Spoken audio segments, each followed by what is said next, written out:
Batman Begins is to me the perfect superhero movie, and coupled with Dark Knight are my favorite movies of all time. Nolan is the auteur of superhero movies, and transcended the adolescent wish fulfillment tendencies of the genre, and made highly mature and insightful movies for adults. Bruce Wayne has a fantastic emotional and psychological journey, where he battles with his demons and transcends them with the aspiration to save Gotham from the criminals and the corrupt. He learns the nature of power from his mentor Ra's al Ghul, who is also a crusader against evil, but the ruthless kind who has no compunction against inflicting innocent casualties in order to eradicate evil. Bruce's parents are murdered while he's a child, and the trauma of this event causes him to snap. His parents' killer Joe Chill has brokered a deal to the DA, and is going to be set free in order to provide damning testimony against Gotham's greatest crime lord Carmine Falcone, and Bruce buys a gun and prepares to kill him. His rage against his parents' killer has culminated in this potent act of revenge, but in a strange twist of irony he is saved from destroying himself when the crime lord Falcone has one of his stooges kill Joe Chill.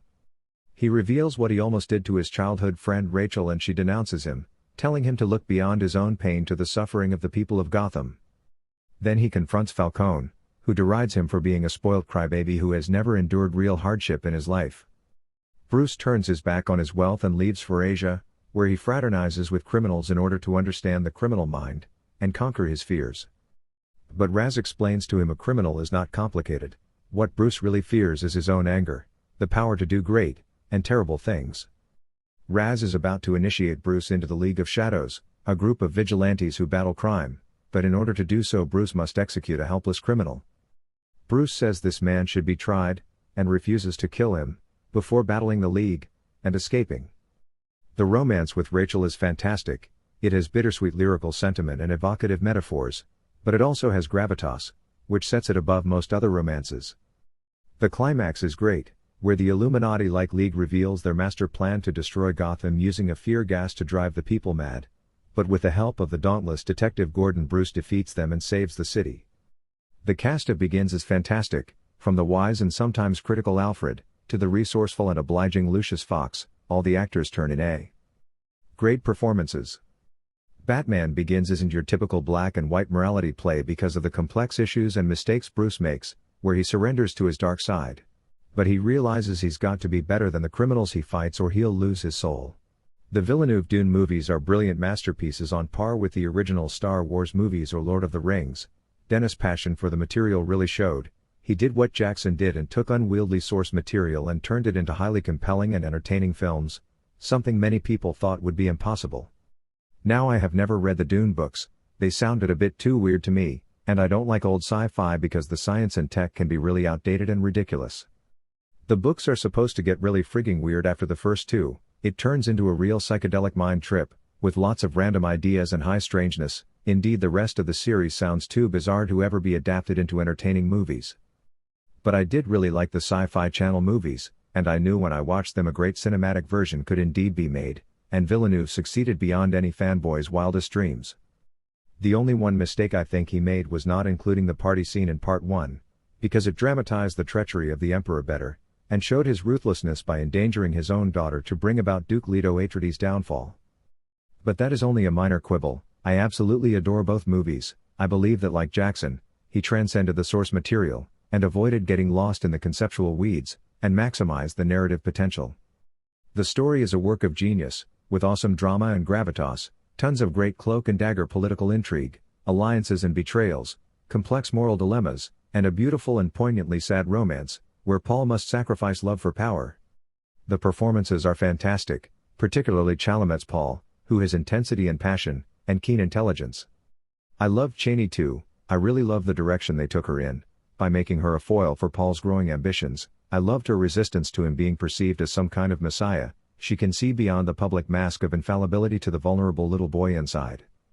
I think Dennis will do a great job with the next film Messiah. He's proven he knows what audiences want, and I think whoever writes the script will have to use it as a springboard to tell a better story than the one Herbert wrote, which was just too random and messy, from what I've heard. The Dune movies could turn into a great franchise as they adapt the other stories, but it really depends on getting great writers who know what works for blockbuster entertainment, kind of like how George Lucas took a bunch of weird and incongruous ideas and turned them into high cinema. If they can look at Herbert's messy ideas and extract the gold buried deep within, and build it into something transcendent, they will have great success. If not, it will just be a lot of random crap like Quantum Mania or Marvels, and audience appreciation will turn to scorn and disdain. The key to success is trying to balance grounded, gritty drama with the weirdness, which is okay in moderation, and populating their stories with great characters audiences really care about, and giving them really interesting journeys, with complex problems. I wish them every success, because I admire how Warner Brothers backed the sequel, even though the first movie was technically a flop. It was incredibly audacious, and I hope their loyalty to Villeneuve's vision reaps them rich rewards. Sometimes studios do more than produce mediocre pablum, sometimes they produce fine art, and Dune is one such instance. I'm really happy that Villeneuve has raised the bar for blockbuster entertainment, because for the most part it's been rife with utter mediocrity, from the dopey Star Wars sequels to the wretched DC cinematic universe, and others. Studios need to be reminded what true greatness is, so they stop producing mindless dreck. Spectacle and inane jokes are no longer enough to entertain audiences. Without intelligent storytelling and drama, and unique and compelling characters, it's just visual and audio noise. Audiences are voting with their wallets to demand much more. Now Marvel Studios has kind of fallen into disrepute now. Many actors are openly mocking their movies, claiming they're written by algorithms and they're soulless, inane dreck. But Black Panther stands in defiance of these claims. It's a towering masterwork of superhero fiction, on par with the Nolan Batman movies. What makes Black Panther so great is the potent dramaturgy, the theme of abandoning an innocent child to protect Wakanda's national secret and security, something that comes back to bite T'Challa when that child grows up and seeks revenge. It's a brilliant exploration of the black struggle, and how systemic injustice can produce sociopathic killers who want to burn the world down to redress the wrongs they've suffered. Chadwick Boseman turned in a fantastic performance, with truly regal gravitas and charisma, and Michael B. Jordan was also great as his nemesis Killmonger, who had the style and flavor of a streetwise American gangster.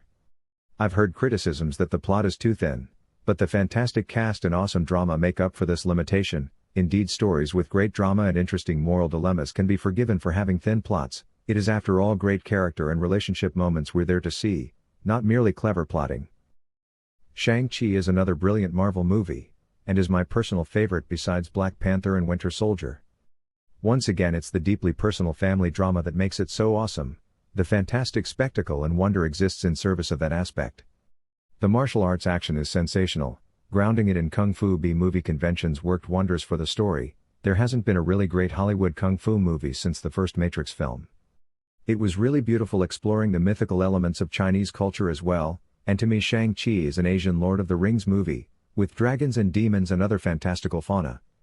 The legendary father Wen Wu towered over the whole story like an imposing titan. The tragedy of losing his wife because of his past misdeeds leading to him becoming estranged from his grieving children, as he retreats into bitterness and vengeance, and seeks to warp the mind of his son and mold him in his violently malformed image. I think Marvel needs to slow down from producing so many movies, so they can take their time and focus on making each story really great, with really powerful personal drama, instead of shallow and inane stories like the Marvels and Quantum Mania. Their movies are becoming a bit too insipid and random and weird. They need to return to making movies with heavyweight drama and gravitas, like Winter Soldier and the first Avengers movie. The Phase 1 Marvel movies were all great, except The Incredible Hulk, which felt a little flat. Scorsese's criticism of Marvel movies lacking interesting emotional and psychological journeys only applies to the sequels, because a great origin story is defined by a compelling character arc. They were all fantastic. Iron Man was awesome as Tony Stark went from an amoral arms dealer to running afoul of his own weaponry, and repenting his war profiteering, before he designs a weapon for the purpose of ensuring peace. Captain America had a sluggish first act because it was lacking exciting action, but the character arc as Steve went from a skinny idealist to a well-muscled crusader was great.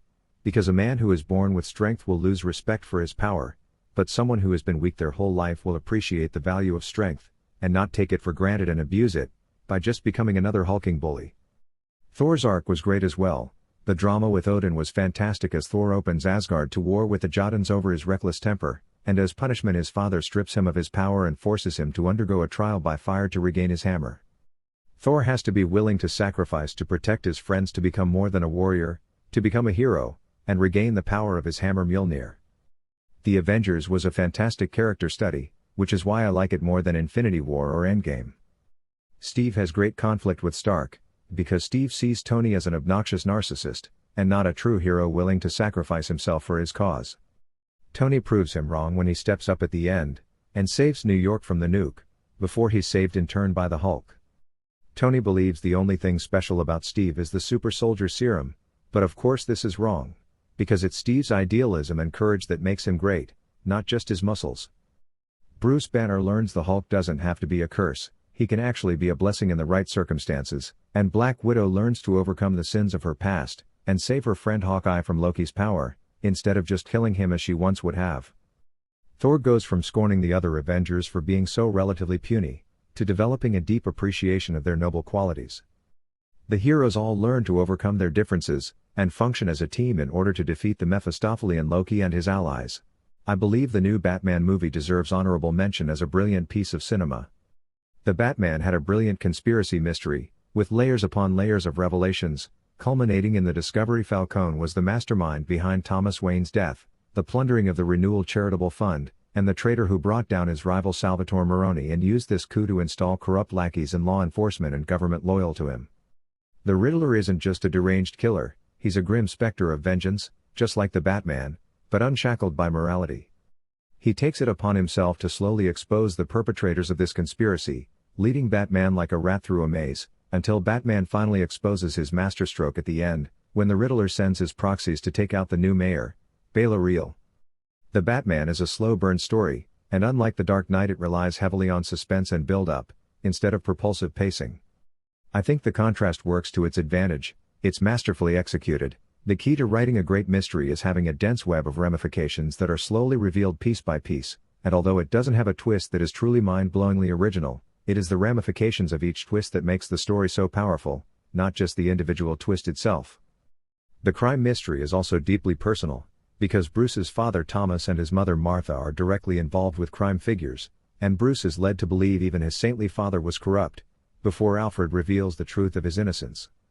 The dramaturgy is masterful, and is necessary to balance a great mystery. You need great relationship conflict to propel a good mystery, otherwise it's just boring exposition, where Bruce meets Selina and delves into her background, before demanding to know what exactly her relationship to Falcone is, when he suspects they're lovers. He is shocked to discover she is actually Falcone's illegitimate daughter, and Falcone murdered her friend Annika, whose involvement with the mayor launched the whole investigation. Pattinson's Batman is very interesting as well. He's more dark and brooding than Bale's Batman. He's obsessed with solving crimes, the wounds of his parents' death are still raw, he hasn't recovered from their loss like Bale did. Zoe Kravitz's Catwoman was great as well, she has a devilish charm, and she has great chemistry with the stoic detective. Batman must go from being a vengeful specter, to becoming a symbol of hope for the beleaguered people of Gotham. Let me digress briefly by talking about the recent Dungeons & Dragons movie with Chris Pine, which I absolutely adored. It is really wry, and clever, and subversive, and funny and charming, really entertaining. It also has gravitas, which arose from Edgin's flawed relationship with his daughter Kira, who has abandonment issues because of his inadvertent mistreatment of her. Hugh Grant is brilliant as the sleazy con man Forge, who initially cares for Kira, even turning her against her father, but once their relationship is put to the test he turns against her, in order to get the money he wants. The movie is really brilliant fun, and I think it will do great on streaming, and will gain a lot of fans, hopefully enough to merit a sequel. Thank you kindly for listening to my analysis, and if you like what you heard please like and subscribe, I'll be producing more content soon.